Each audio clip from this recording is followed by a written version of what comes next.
everybody, my name is Dennis. Welcome to my channel. Today we're going to talk about another cooler. So this one is the Hans 120mm fan CPU cooler. So we'll have a look at that, see what it's for, and just in case you're wondering, does it work with the AM4 motherboard? It does. It even comes with its own separate box that you pay a whole penny for. So basically they got to charge you something just to do the shipping or whatever. So they ship them both together and it covers everything. But I'll get into the details on that in just a minute. We'll open it up and we'll have a look. Okay, so we're going to have another look at it. So there you can see what the box looks like. Okay, 120mm fan. Okay, it works with the i3, i5, i7 Haswell already. And you can see if I close up on it here, it's compatibility. So it's compatibility with the LGA all the way back to the 775 up to the 2011, which includes, of course, the 1150 series, 51, 55, 56, and pretty much all of the AMD motherboards. Which, like I mentioned before, the box here for the Reeven includes your bracket for the AM4, and I'll show you that here in just a second. So, the first thing we see is you get the engraving on top. Okay, with the name of the product, you got a fan in the back, and we'll see what this is. So we'll get it out of the box, and it's sizable. All right, some nice heat fans, and of course on the bottom it says peel off before installation. Okay, so you're going to take that off before you put it on, and I'll just give you a quick look at that. And of course you're going to need thermal paste because there is no pre-applied thermal paste on this. So we're just going to set that aside here. And let's see what else is in here. Now, the one thing that might catch some people off guard, and they may not like it, is the fact that it's yellow. But I actually bought it because I thought it was yellow and thought it's kind of a different look. It's a really good quality fan. You've got your 4-pin PWM fan plug-in. Alright, so what else comes in the box? So let's have a look. So this is going to be all your connectors. Now, everything that's in here, of course, is for an Intel, everything up until the AMD except for the AM4, which comes separately. So I'll get it out of the box and I'll show you what's all inside here. Okay, so having a look at everything after it's out of the box. This is your back plate. Okay, it's going to go on the back of your motherboard, so on the other side of the case. It's universal, so it's your AMD and it's your Intel bracket. Okay, that one's going to go on top, and of course you have this one here. It's got your different spacers and everything like that. It's going to go together. Now it also comes with this one here, so it says for Intel 1151 only. So it shows your spacers and your washers, which are right here. Okay. So your spacer is going to go on, the washer goes on top, and it's going to go. So I'm going to put that together and just give you a quick view of that, and then we're going to put it in a system, and I'll show you what it looks like, and we'll go through a little bit of the thermals. Okay, so I'm going to look at the back of your motherboard when it's in the case. You got your 4 holes here. Okay, so you're going to take this. Now you've got a ridge on the outside. So the one that's on the outside, okay, you have your indentation on the inside. So you want to put it like that with the indentation coming outward. So this is going to be for the 1151. So you're going to fit it in the middle. Okay, so you're just going to slide it in. And then you're going to put it in through here. Okay, just fit it through the slot. And of course you're going to do that for all 4 of them. And you see how it kind of nicely fits over these ones here. So once you've got these 4 on there, then we're going to move over to the other side.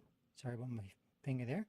Okay, so once we've got all these on here, everything's poking through, then you're going to have to go to the other side and fasten it on. And I'll show you how to do that here in a minute. Okay, so this is giving you a look at your 4 screws here. Okay, now that is just setting in there. If I move that much at all, it's going to come out. So we want to go the other side, put one of these on, and then tighten it with our little screws there I showed you a minute ago. These little ones here. Alright, so make sure you tighten it down with that piece, otherwise it's just going to fall right off. Okay, so once you've got your back plate on, you've got your little spacers in here. So you got just a little bit, like you've got your washers. So the next thing is going to go on is going to be this back plate. All right, so you've got it kind of grooves out here, and it's kind of more kind of on the inside here, and that's the way you want to put it in. So you want to line that up. Now when you do that, you're going to have to make sure you hold on to the back plate, because these will hold it in place a little bit, but they're not going to secure it. So you're going to have to kind of be careful when you're doing that. So I'm just going to go ahead and put that on. So the next thing you're going to do now is your little nuts, and you're just going to put them on. You'll tighten them with your hand initially, and they are a little bit tricky to work with.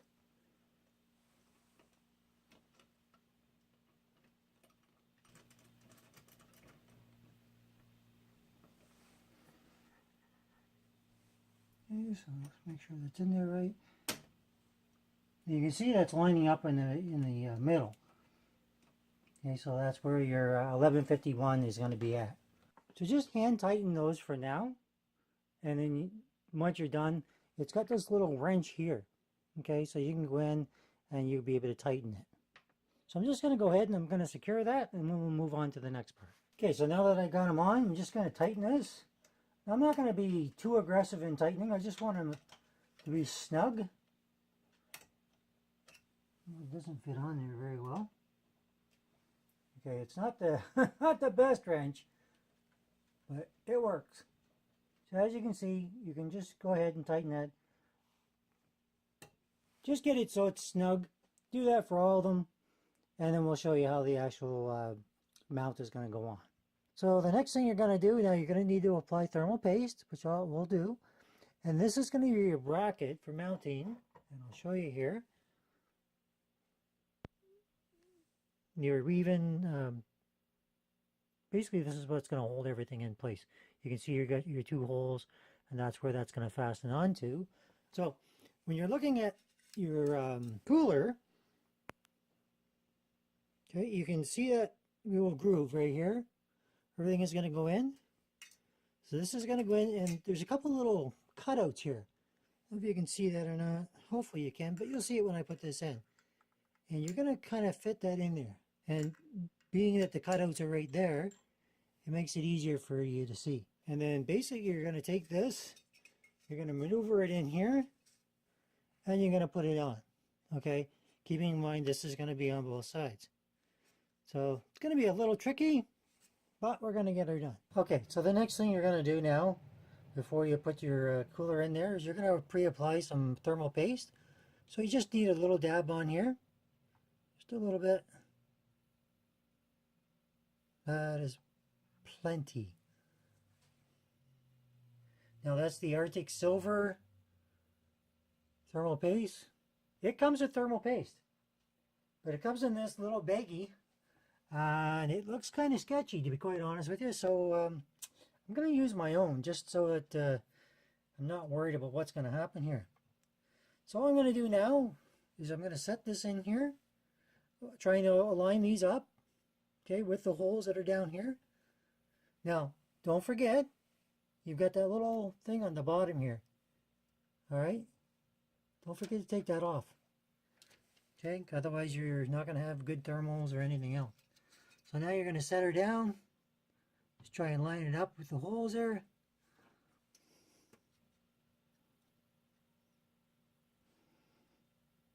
Okay, so hopefully that'll set there until I can get them in. Now you've got these two little screws.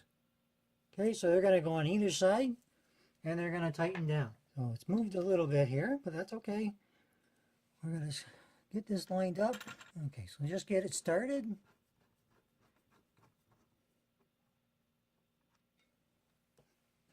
And then just go to the other side. Don't tighten it right down, otherwise you won't get the other one on. Okay, so I'm going to tighten this one down, the same thing. As you can see with the way this is made, it comes out of the hole pretty easy, so you're going to need to move it around a little bit to get it in the right spot, and then we'll be good. Alright, so once you've got your holes started, you can just go ahead and just tighten it down. Just go till it's snug. You don't want to over tighten. Okay, so once it snugs up pretty good, you can stop and then just tighten the other side. Okay, it's in there good. And that basically is our installation. So the only thing left now is to put our fan on. I'm going to put the fan on this side so it blows that way, coming out the back and going to the back of our case. So it'll work in conjunction with this. So it's going to be your push, and then your rear exhaust is going to be your pull. So you get your push-pull configuration. Now I'll show you how to put the fan on. Okay, so our fan, is, you just got to remember to make sure that you plug this into where it says CPU fan. All right, and you got your little metal clip here.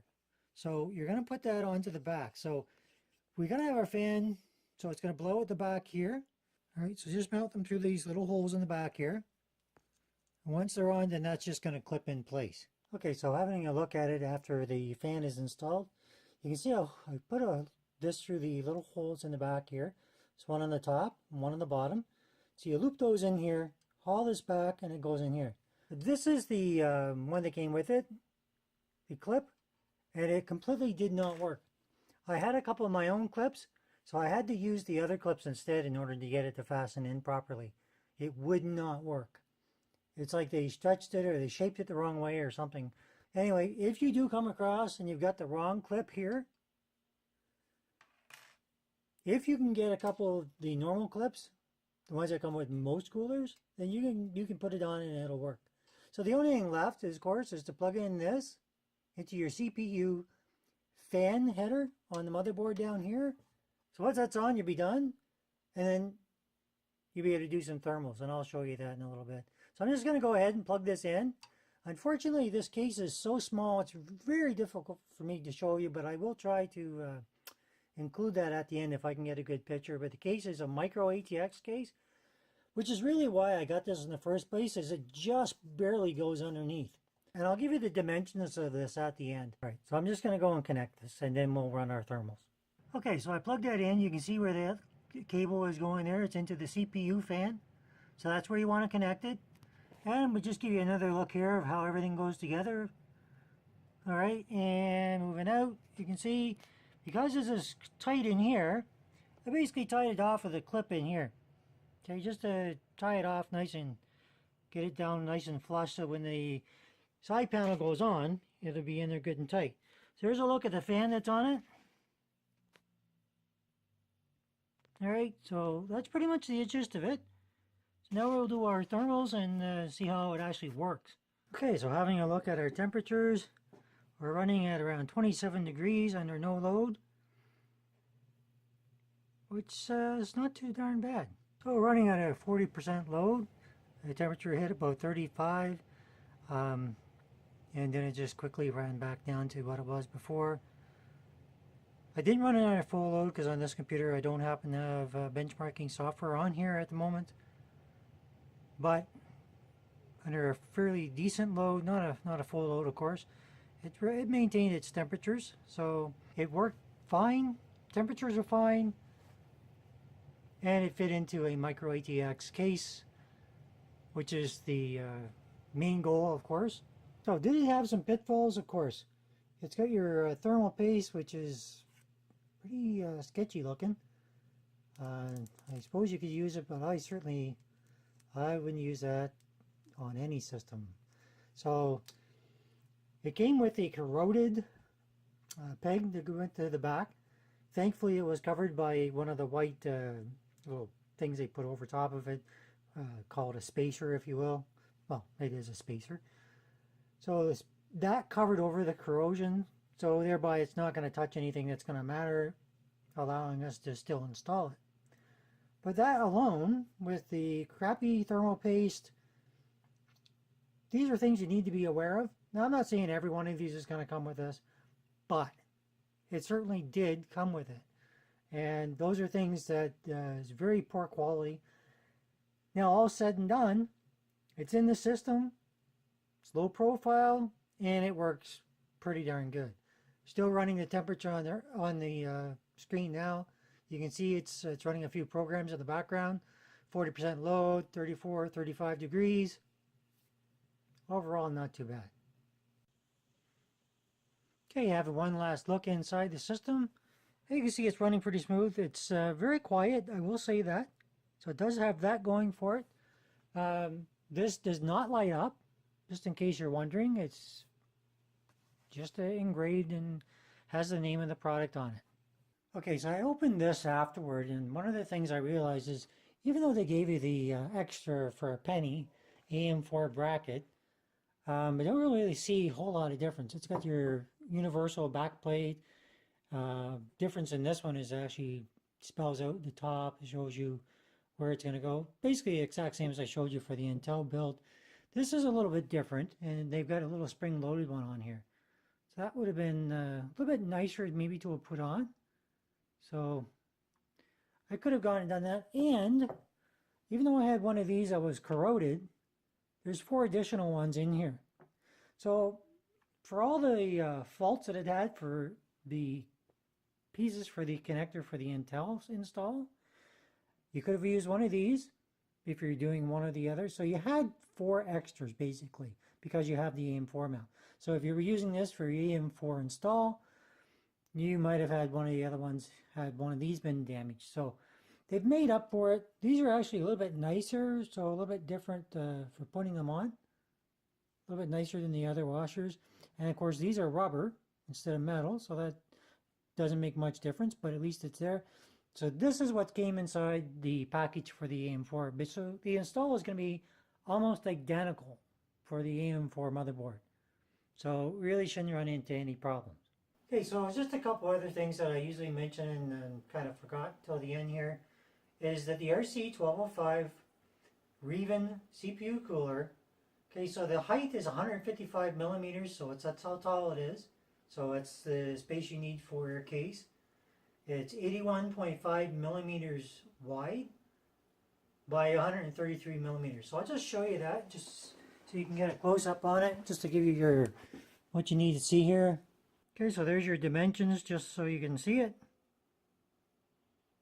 So everything aside, it works for pretty much every CPU you're going to want to install it on, all the AMDs, all the Intels, everything.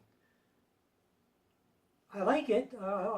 It's certainly better than the Intel stock cooler. It's giving me better temperatures. It's low profile. I think it's going to be better overall. Alright everybody, that's the end of the video. So if you like it, hit that like. If you don't, hit the dislike. If you want to see more of my videos, please subscribe. Thanks for watching.